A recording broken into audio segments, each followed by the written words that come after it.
estamos mentalizando a imagem de Jesus. O Mestre, há mais de 2000 anos, nos fez o convite para segui-lo. Peçamos a Ele, portanto, que ampare hoje a nossa disposição para o estudo, a fim de compreendê-lo melhor, e que possamos exemplificar em nossas atitudes os ensinamentos colhidos em nossas aulas. Graças a Deus.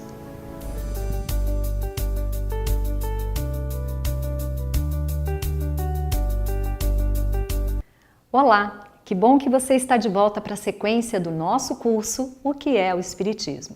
E na aula 9 de hoje nós vamos falar sobre caridade, mais especificamente sobre o entendimento, a visão de Paulo, o apóstolo, sobre o que é a caridade.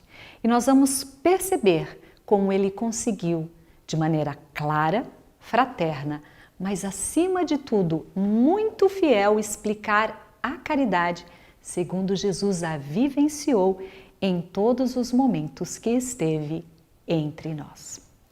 O objetivo dessa nossa aula, num primeiro momento, é possibilitar que cada um de nós faça suas próprias reflexões a respeito de como entende e de como vive a caridade, para então, logo depois e, claro, muito mais importante, poder exercitar a caridade de maneira mais acertada, fazendo um alinhamento entre as nossas ações e o nosso coração, para que nós possamos entregar algo melhor para o mundo, assim como fez Jesus, assim como conseguiu fazer Paulo, o apóstolo, construindo em si a caridade, vivendo a caridade desde o momento em que decidiu, em que aceitou seguir Jesus. Mas, afinal de contas, quem é este personagem que conseguiu descrever a caridade de maneira tão brilhante? Que credenciais, que experiências Paulo detinha para compreender de maneira tão profunda e trazer para nós, num texto que é extremamente poético, essa compreensão sobre a caridade. Para isso, é preciso nós retornarmos um pouco no tempo e conhecermos, mesmo que de maneira resumida, um pouco da história deste personagem. Vamos lá? É necessário iniciarmos comentando que houve todo um planejamento do plano espiritual para que Jesus estivesse entre nós. Na época, então, que ele viria para divulgar o seu evangelho, ou a Boa Nova. É claro que Jesus estava à frente deste planejamento e a ele coube a maior parcela de trabalho e de sacrifício. Mas este projeto previa também vários missionários. Alguns viriam antes de Jesus, preparando este caminho. Outros conviveriam com o Mestre nessa tarefa de divulgação e de conscientização da mudança de cada um de nós. E outros missionários ainda trabalhariam na sequência, após a partida do Mestre para o plano espiritual. Paulo se encaixava nesse terceiro grupo. Caberia a ele a divulgação do Evangelho entre todos os povos. E vamos nos recordar que Paulo é contemporâneo de Jesus. Ele nasceu alguns anos depois de Jesus, mas eles não se conheceram, pelo menos não enquanto Jesus estava encarnado. Porque Paulo nasceu em Tarso, uma cidade que era um centro cultural de extrema movimentação, detinha um porto para onde afluíam pessoas, comerciantes de vários povos e de várias crenças. Paulo já era um homem do mundo, mas em nenhum momento ele teve dúvidas quanto à sua história e à sua crença. Ele era um judeu convicto e orgulhoso de todo um passado de glórias, de uma saga que o seu povo tinha vivenciado.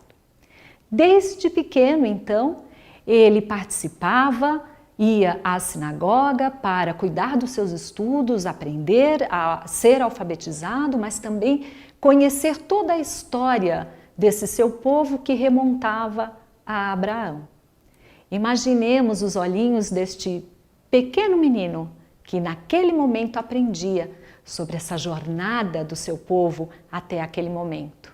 E assim como todos os hebreus, Paulo também ansiava pela vinda do Messias. Ele já amava esse Cristo.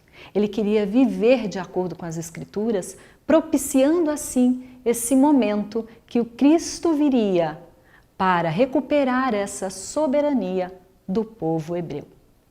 Bom, infelizmente nós sabemos que muitos naquela época aguardavam o Messias que viria libertar o povo hebreu daquela escravidão, do jugo romano e restabelecer uma glória que seria momentânea, uma glória material, assim como vários outros. Quando ficou conhecendo a história de Jesus e teve contato com os ensinamentos de Jesus, Paulo também não compreendeu que a proposta do Mestre era muito mais ampla. Nesse ínterim, Jesus retorna ao plano espiritual e Paulo, já adulto, já doutor da lei, toma para si o encargo de varrer então da comunidade a crença de que aquele nazareno, aquele carpinteiro que morreu na cruz entre ladrões, seria o Messias tão esperado pelo povo hebreu. Paulo inicia a partir daí um período de perseguição, de lutas contra os cristãos, querendo recuperar essa soberania do entendimento com relação à lei de Moisés. E essa história se prossegue até um determinado momento em que, seguindo para Damasco, para então perseguir os cristãos que lá se encontravam e que se reuniam em nome de um bom velhinho conhecido, que era o Ananias, Paulo, no deserto, antes de chegar a Damasco, é envolvido por intensa luz. Naquele momento ele não entende exatamente o que está acontecendo. Ele se sente envolvido, ele meio que perde os sentidos e cai do cavalo já de joelhos. E ouve então e sente ao mesmo tempo uma voz carinhosa, meiga e fraterna que lhe pergunta: Saulo, Saulo, por que me persegues? Saulo, aturdido, responde: Quem és, Senhor? E ele ouve a resposta que mudaria a sua vida definitivamente. Eu sou Jesus, a quem tu persegues. Naquele momento, Paulo compreende, envolvido no amor, envolvido na ternura, que todo o entendimento que ele tinha até então absorvido de todos os estudos através das leis caíram por terra. Ele passa a conhecer um outro Messias, o que fala de amor, o que fala de irmandade e o que busca, através de atos serenos e de paz e de bondade, trazer àquele povo não uma soberania momentânea, mas a libertação das almas pelo entendimento, pela mudança interna, pela valorização do ser e do seu entendimento do que é a lei do amor. Paulo compreende naquele momento que ele não era melhor que os outros povos, que na verdade todos eram irmãos. E ali ele decide então que passaria todos os outros dias da sua vida a levar esta verdade a todos os outros povos. Talvez o restante da história a maioria já conheça. Paulo segue até Damasco e lá é justamente auxiliado por Ananias, o bom velhinho que ele tinha ido prender. Esta é basicamente, de maneira bem resumida, a história de Paulo. E são esses fatos e esse contato com Jesus que credencia Paulo a iniciar uma nova jornada. ele vai sofrer as agruras da incompreensão, assim como Jesus, da inaceitação. Ele vai perder tudo o que tinha conquistado materialmente para ganhar então, moralmente e espiritualmente, uma riqueza que ele desconhecia. Paulo inicia a partir daí as suas jornadas, as suas viagens, levando para o mundo Jesus, através do conhecimento que ele tinha. Em todas essas viagens, Paulo foi fundando, pelos locais aonde passavam, as comunidades cristãs, que se agregavam em torno do conhecimento recebido e ali, como um foco de luz, levavam todo esse entendimento para as pessoas que ali viviam. Mas Paulo se mantinha em contato com essas comunidades através das epístolas, ou seja, através das cartas que ele escrevia e encaminhava a essas comunidades. Será justamente em uma dessas cartas, ou seja, em uma dessas epístolas, que Paulo vai abordar de maneira brilhante sobre a caridade. Nós vamos encontrar esse texto na primeira epístola de Paulo aos Coríntios, lá no capítulo 13. Nós vamos especificamente analisar os itens 1 a 8 e também o item 13. E é assim que Paulo adquire a possibilidade de construir em si e deixar para nós esse exemplo de mudança, de transformação do homem velho para o homem novo, alinhando a nossa conduta, alinhando o nosso pensamento e as nossas escolhas ao Evangelho de Jesus. Paulo inicia falando da caridade no versículo 1, dizendo: ainda que eu falasse as línguas, as dos homens e as dos anjos, se eu não tivesse a caridade, seria como um bronze que soa ou como um símbolo que tine. Vamos só fazer um parênteses para esclarecer que símbolo é um instrumento de metal, então vai emitir sons. E Paulo está justamente falando disso nesse trecho.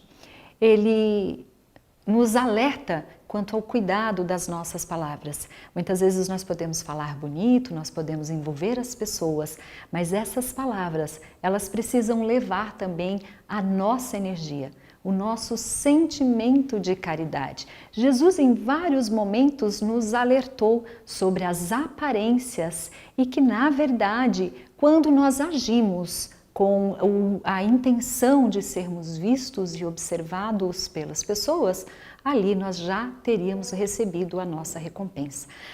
Paulo, mais uma vez, nos mostra a importância da ação, mas embasada em sentimento. Que nós possamos nos expressar, mas levando através dessas palavras sentimentos sinceros, de paz, de bem-estar, de harmonia. Ele continua dizendo que, ainda que eu tivesse o dom da profecia, o conhecimento de todos os mistérios e de toda a ciência, e ainda que eu tivesse toda a fé de transportar montanhas, se eu não tivesse a caridade, eu nada seria. Mais uma vez, Paulo nos traz reflexões que são importantíssimas. O quanto muitas vezes nós valorizamos o conhecimento terreno. E não é que as ciências não sejam importantes, mas muitas vezes dedicamos uma vida inteira a regimentar em nós, acumular em nós conhecimentos que interiormente não nos transformam em pessoas melhores. O que nós temos que movimentar em nós é essa energia da caridade, é poder fazer ao outro com carinho e com verdade. Então Paulo nos alerta para que não esqueçamos em nós o aspecto tão importante, o que verdadeiramente somos. Somos espíritos e necessitamos desenvolver também o aspecto espiritual religioso. Isso só é possível através do Evangelho de Jesus. Na sequência, no item 3, Paulo nos diz que ainda que eu distribuísse todos os meus bens aos famintos, e ainda que eu entregasse o meu corpo às chamas, se eu não tivesse caridade, isso de nada me adiantaria. É muito comum o nosso entendimento atualmente de que caridade é ceder algo que eu não uso mais a alguém, é o disponibilizar do meu excesso para minorar o sofrimento do outro. E Paulo nos traz aqui um entendimento muito profundo de que a nossa atitude deve estar alinhada ao nosso desejo, ao nosso sentimento. Então a grande reflexão é: o que move a nossa ação? Eu tiro algo da minha casa ou algo que eu não uso mais para ceder ao outro, mas o que move? Qual é o sentimento por trás dessa ação? Porque Paulo nos diz que sem a caridade as nossas ações elas são nulas. É claro que nós temos que dizer que é importantíssimo quando nós doamos do que temos em excesso. Mesmo que talvez o nosso coração não esteja envolvido nessa atitude, ainda assim, ela é muito benéfica para aquele que tem frio e é aquecido, para aquele que tem fome e é saciado. Vale a pena nós colocarmos aqui que todas essas nossas ações, elas contam em nosso favor. Mas Paulo nos faz uma proposta muito mais profunda. Ele nos chama a refletir se nós já conseguimos alinhar o nosso sentimento, o nosso desejo sincero de auxiliar a essas ações que maquinalmente ou materialmente nós implementamos no nosso dia a dia. Fica aqui mais uma grande reflexão. Indo adiante, então, no nosso versículo 4, Paulo aborda a caridade dizendo que ela é paciente, ela é prestativa, ela não é invejosa, ela não se ostenta, ela não se infla de orgulho. Queridos amigos, vamos parar, nos deter por mais um momento para avaliar essa sentença que é importantíssima para nós. Porque se até então entendíamos a caridade como uma ação de doar algo, de sorrir para alguém, de conversar com alguém, Paulo nos leva aqui a um outro nível de entendimento. Ele fala de exercermos a paciência. Muitas vezes é justamente a paciência que nós não temos diante dos nossos familiares, diante dos nossos amigos ou dos nossos locais de trabalho. Então, Paulo nos conclama a sermos prestativos também diante daqueles que são mais difíceis à nossa convivência. Um outro ponto muito importante é a caridade e o orgulho. A caridade não se orgulha. Então, nós temos que prestar atenção nas nossas atitudes e verificar se diante dessas ações que nós consideramos caridosas, nós estamos, no fundo, aguardando algum tipo de reconhecimento ou nos tornando orgulhosos diante das ações e das benemerências que nós estamos realizando para as pessoas, né? Por isso Jesus nos dizia, então, cuidado que a tua mão esquerda não saiba o que faz a direita. Adiante, nós vamos verificar lá no versículo 5 e versículo 6 que Paulo nos diz que a caridade nada faz de inconveniente. Aqui ele está se referindo ao bom senso, a não causar aos outros nenhum tipo de desconforto, que a caridade não procura o próprio interesse. Em todas as ações, quando nós somos chamados a opinar ou a agir, a caridade vai buscar o interesse do bem comum e não o interesse próprio. Ele diz ainda que a caridade não se irrita, a caridade não guarda rancor. Que linda essa colocação, meus amigos. A caridade não guarda rancor. Importantíssimo verificarmos também como que está o nosso coração. Que tipo de sentimentos nós temos agasalhado? A caridade não se alegra com a injustiça, não, muito pelo contrário. Ela se regozija, ou seja, ela se alegra com a verdade. Como nós podemos perceber até aqui, a caridade ou o senso de caridade, a compreensão dessa virtude é muito maior do que até então nós poderíamos compreender. E lá no versículo 7, Paulo vai nos dizer que a caridade tudo desculpa, tudo crê, tudo espera e tudo suporta. Meus queridos amigos, nós que temos caminhado e acreditamos em várias existências, é chegado o momento, nessa nossa atual experiência aqui na Terra, de aprendermos a desculpar. Aprendemos a perceber que cada um de nós está num estágio evolutivo e nós nos despertamos conforme essas nossas experiências íntimas. Acima de tudo, é necessário crer. Crer que somos todos filhos de um Pai que nos ama, que nos quer ver felizes e que coloca no nosso caminho condições de melhoria e de avanço para o nosso crescimento moral e espiritual. A caridade, segundo Paulo, tudo suporta e muitas vezes nós nos pegamos no nosso dia a dia, revoltados ou inconformados com algumas situações de desafio que nós somos chamados a vivenciar sempre para a nossa própria melhoria. Que nós possamos pensar nessa frase, nessa colocação de Paulo, quando nós estivermos vivenciando algum desafio, para então recobrarmos em nós a esperança e a certeza de que todos podemos sim avançar e sermos felizes. Na sequência desse texto, então, nos versículos 8 e 13, Paulo vai nos dizer que a caridade jamais passará.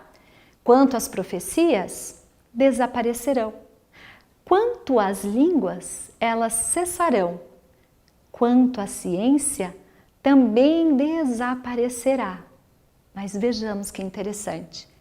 Agora, portanto, permanecem a fé, a esperança e a caridade. Essas três coisas permanecem.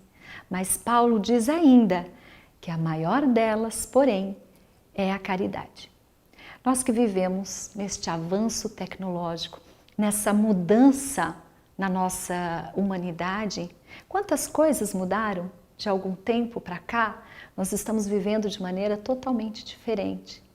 É fácil imaginar que lá no futuro as nossas rotinas sejam totalmente diferentes. Talvez nós tenhamos até novas maneiras de comunicação, mas o que Paulo coloca é que independente da mudança que ocorra entre a humanidade, permanecerão a fé, a esperança e a caridade, mas que das três, a mais importante é a caridade. Por que será que Paulo diz isso? E a fé também não é importante? Sim, nós sabemos que a fé é muito importante, mas a fé que não obra, a fé que não é ativa, ela simplesmente espera e não nos leva a lugar nenhum. Enquanto que mesmo aquele que não tem fé, quando é caridoso, movimenta em torno de si energias de renovação, energias de melhoria para a sua própria existência e para aqueles que estão à sua volta. Paulo, que teve essa segunda parte da sua vida dedicada a divulgar o Evangelho de Jesus, deve-se a ele, então, nós conhecermos esse Evangelho livre da maneira como nós conhecemos hoje. Coube a este grande personagem do cristianismo percorrer terras longínquas, se sacrificando nessas viagens para que nós tivéssemos acesso a esse conhecimento de Jesus livre das amarras como nós temos hoje.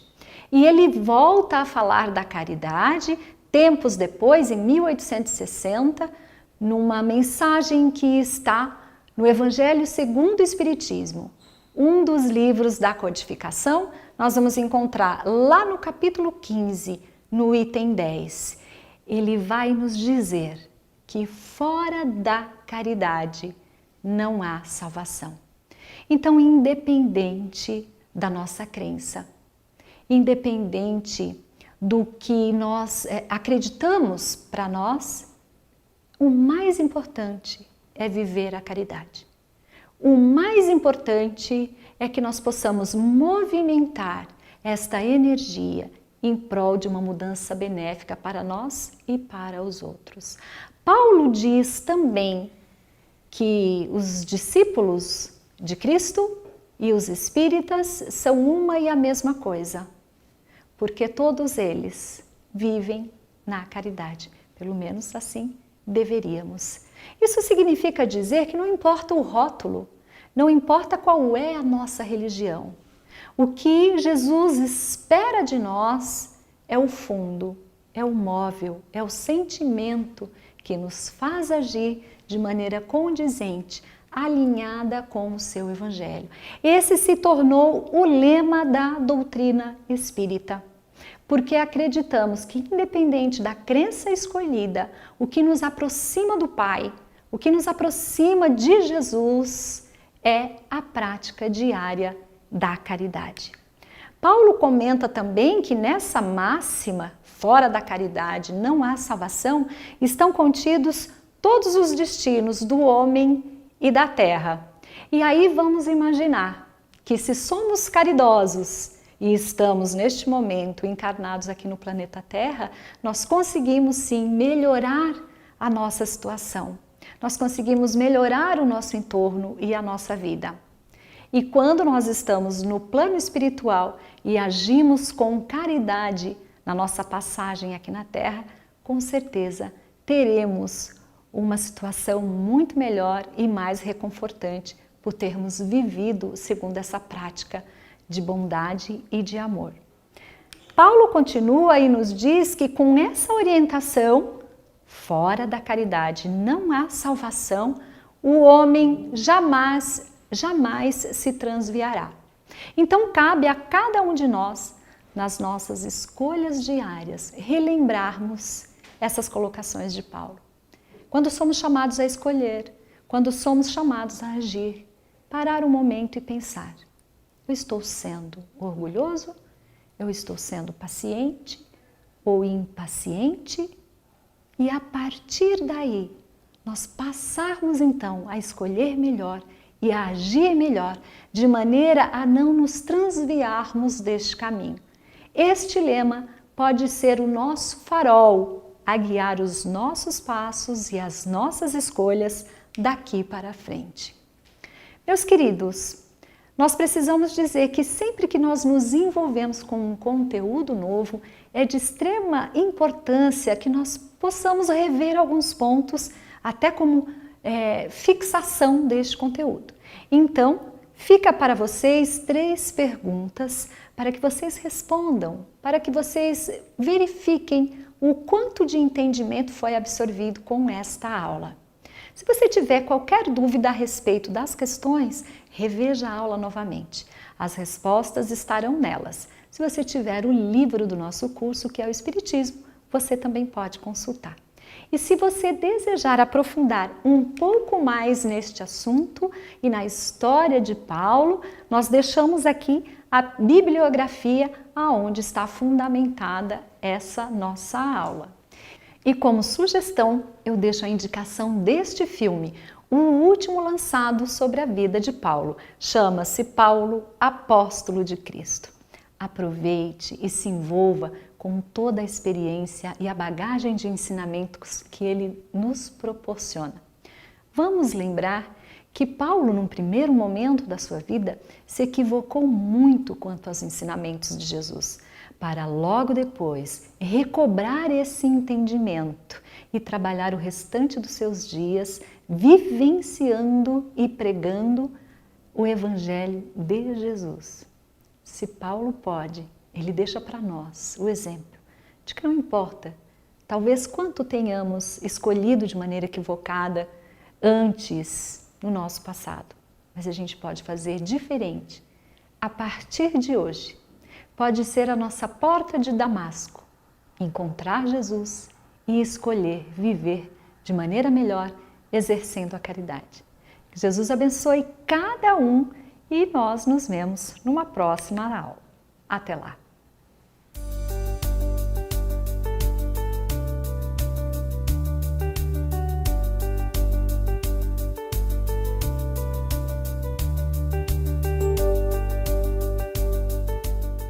Olá, que bom que você está conosco novamente, porque hoje nós vamos estudar a parábola do bom samaritano.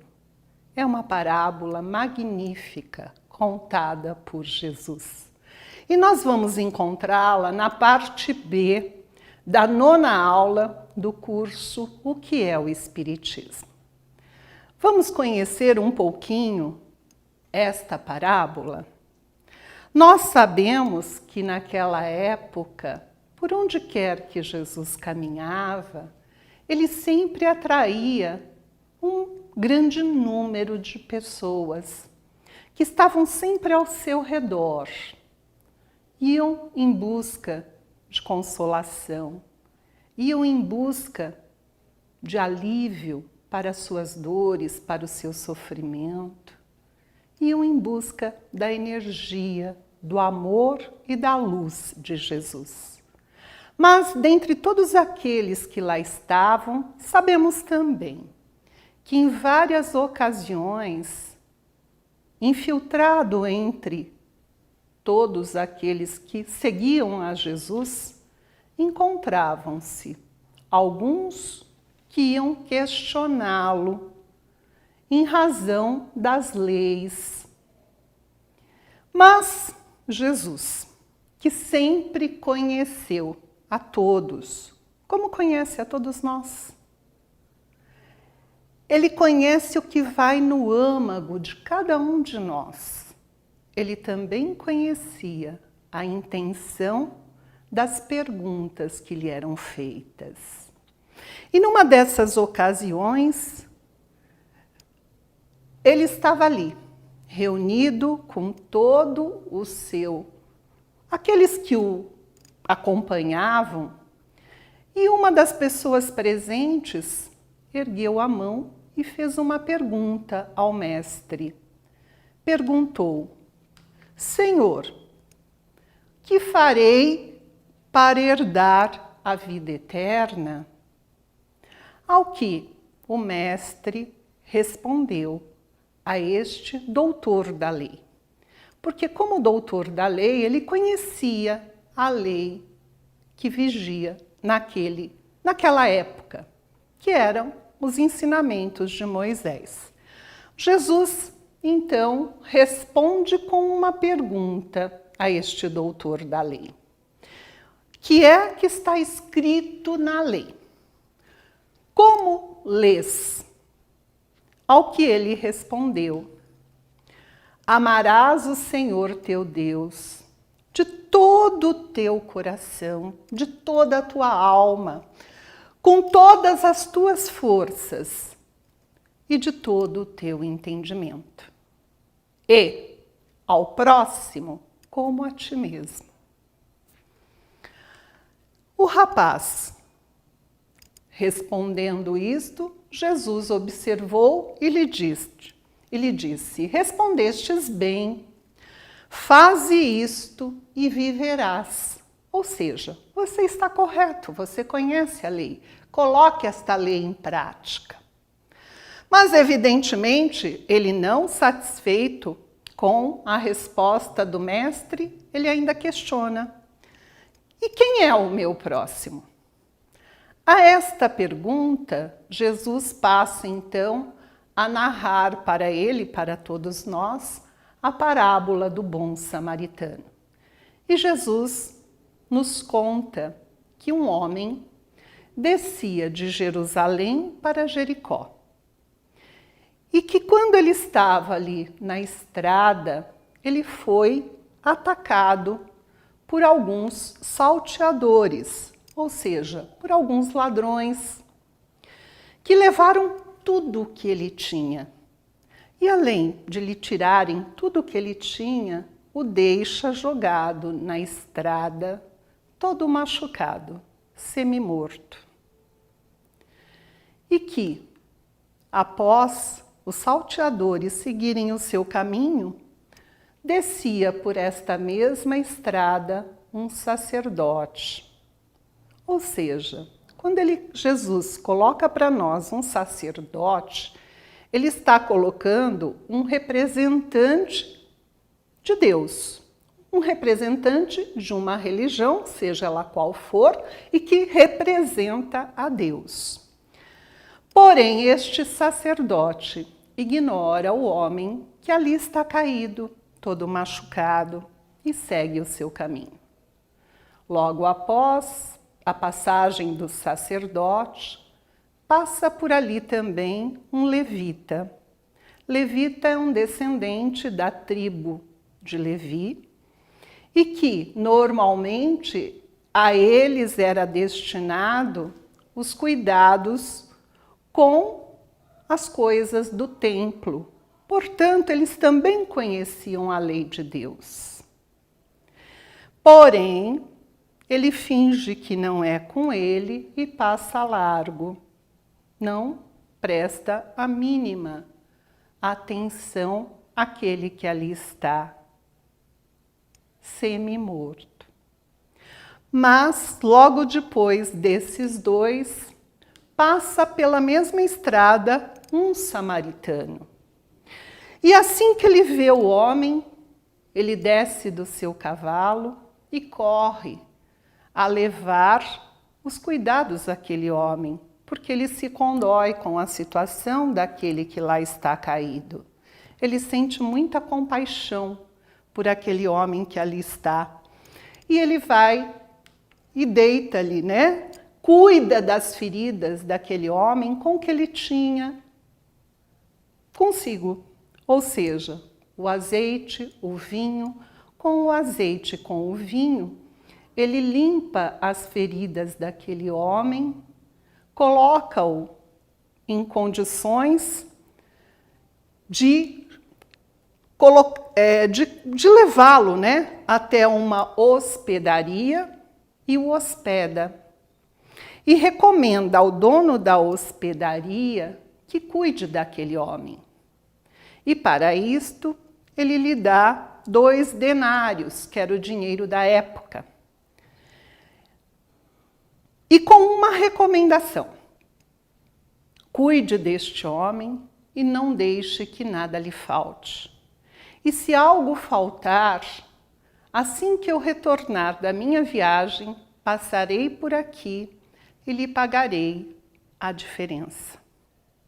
E então Jesus, concluída a parábola, ele olha para o doutor da lei e faz uma pergunta: qual, pois, destes 3 te parece que foi o próximo daquele homem que caiu nas mãos dos salteadores?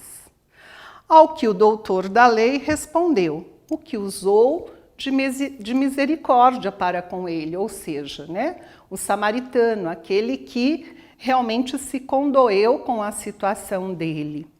Jesus então lhe diz: vai e fazes da mesma maneira.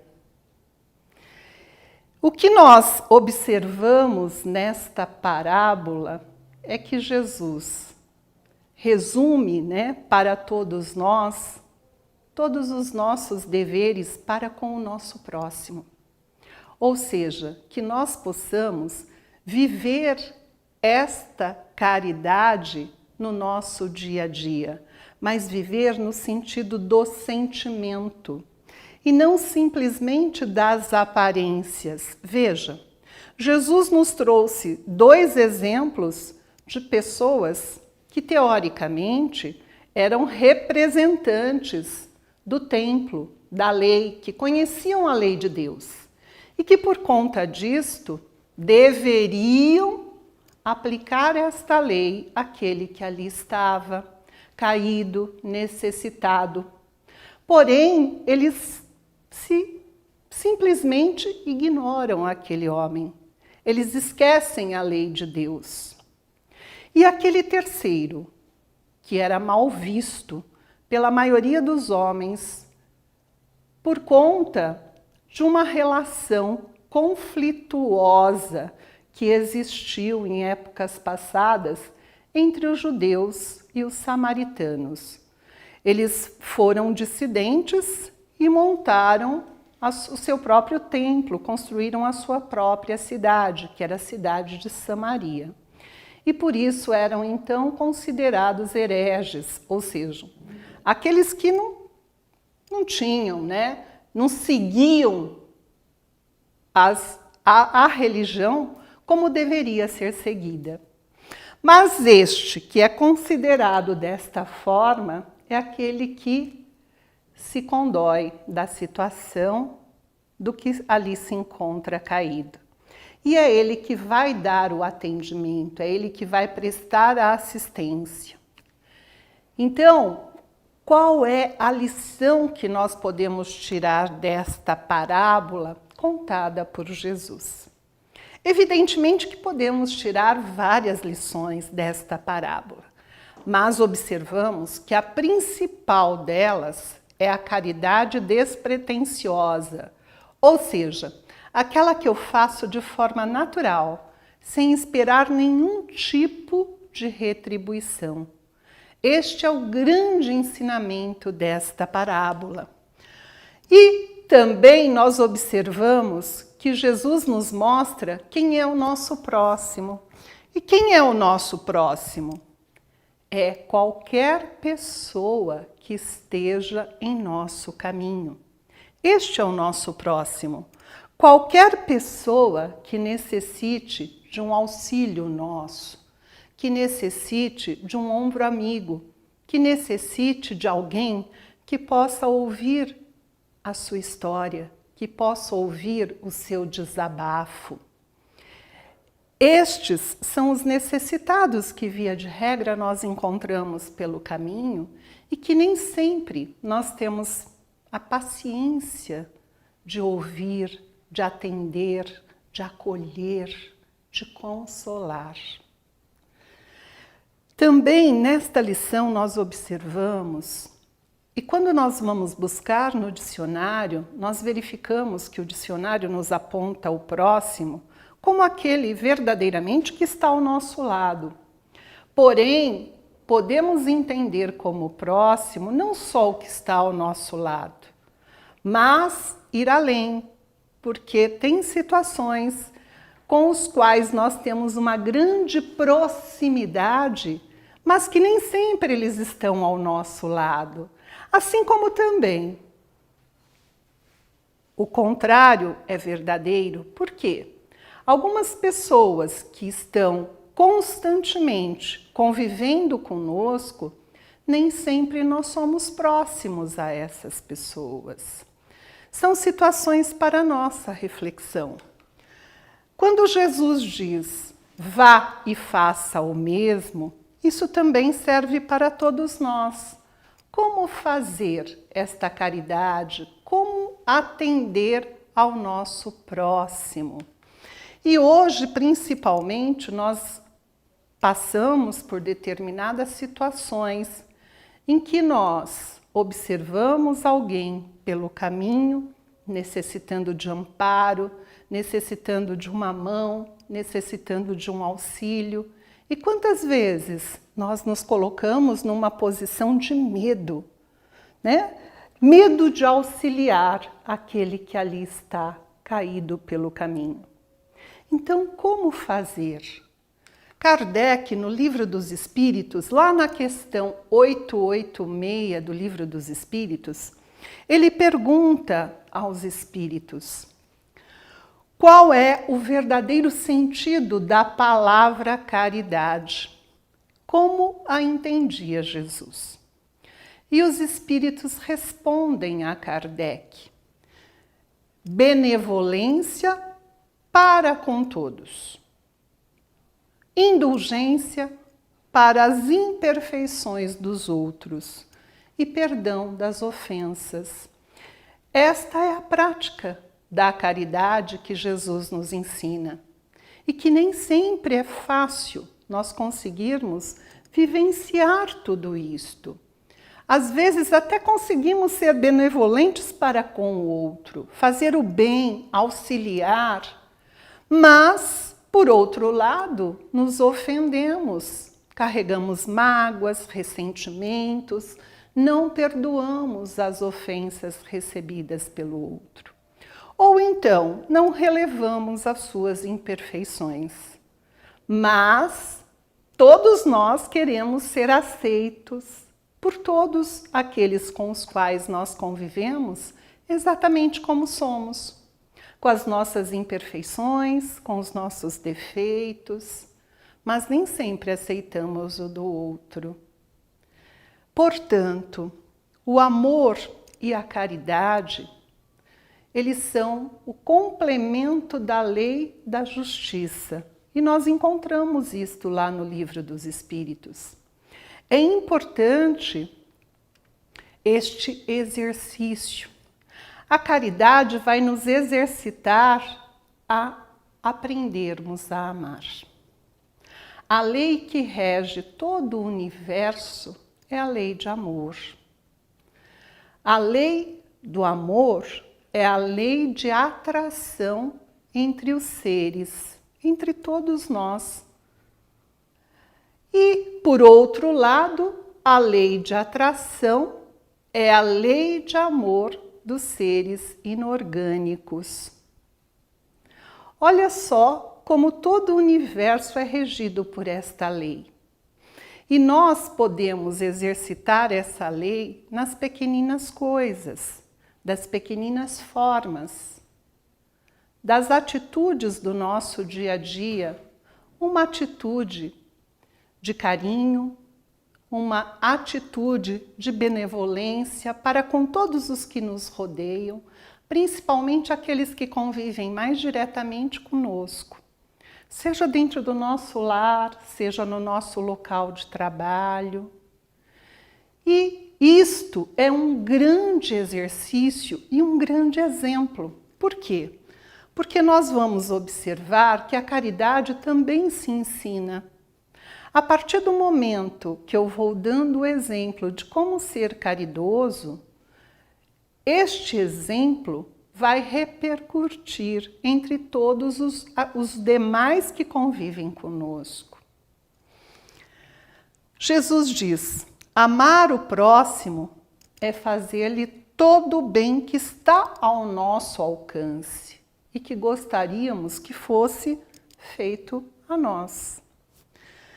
Tal é o sentido das palavras de Jesus: amai os outros como irmãos. É verdadeiramente manter este sentimento, esta chama acesa dentro de nós. E aí, muitos podem questionar sobre a esmola. A esmola é uma caridade? A esmola, ela é uma caridade material. Via de regra, em determinadas situações, é muito mais fácil nós fazermos esse tipo de caridade, abrirmos mão de coisas materiais, do que darmos daquilo que temos dentro de nós. Às vezes, aquele que está necessitado, ele nem tem condições de nos pedir.